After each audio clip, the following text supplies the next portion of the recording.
Hi යාළුවනේ. ඉතින් අද අපි බලමුද මම මොනවාද ලේඩි ජේ එකෙන් මගේ කිචන් එකට අලුතෙන් එකතු කරගත්තේ මොනවාද කියලා. ඉතින් මම මෙන්න මේක ගත්තේ එළවලු එහෙම හොදලා බේලන්න, ඒ වගේම 3-5 එහෙම කොටනකොට ඒවා බේලන්න වගේ. ඉතින් මේක ගොඩාක් වටිනවා. ඒ වගේම ඊළඟට මම ට්‍රේ එකක් ගත්තා. ඒ වගේම තව පුංචි ගෙදරට තියන්න පුළුවන් ලස්සන ඕනමන්ට් එකක් ගත්තා.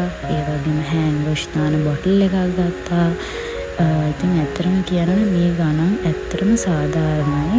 ඒ වගේම මම තව ගත්තා හොඳ ප්ලාස්ටික්, ඒ කියන්නේ PP5 තියෙන ප්ලාස්ටික් එකෙන් මම මේ බොක්ස් දෙකක් ගත්තා. ඒකක් 290ක් වුණේ. ඉතින් ප්ලාස්ටික් පාවිච්චි කරනකොට ඕගොල්ලෝ උනත් බලනකොට මෙන්න මේ වගේ PP5 කියන එක තියෙනවද කියලා බලලා ගන්න. ඒ වගේම මම තව බොක්ස් 3ක් තියෙන සෙට් එකක් ගත්තා. ඒක 1150ක් වුණා. මොකද ප්ලාස්ටික් වල උනත් හොඳම ප්ලාස්ටික් එකක් තමයි පාවිච්චිට ගන්න ඕනේ. ඉතින් මේකෙත් PP5 තියෙන නිසා මම ඒකකුත් ගත්තා. ඒ වගේම ඊළඟට මම ගොඩක් කල් ආසාවෙන් ගන්න හිටපු බටර් ඩිෂ් එකකුත් ගත්තා. ඉතින් මේකේ මම ගත්තේ වයිට් කලර් එක. ඉතින් මම ඇත්තටම මේක ගන්න හරිම ආසාවෙන් හිටියේ.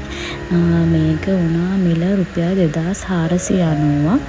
ඉතින් මේක මම හිතනවා මගේ කිචන් එකට තවත් ලස්සනක් එකතු කරයි කියලා.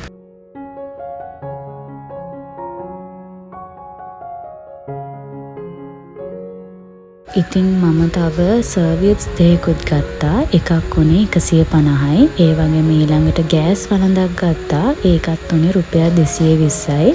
මේක ටිකක් ලොකු ගෑස් වළඳක්.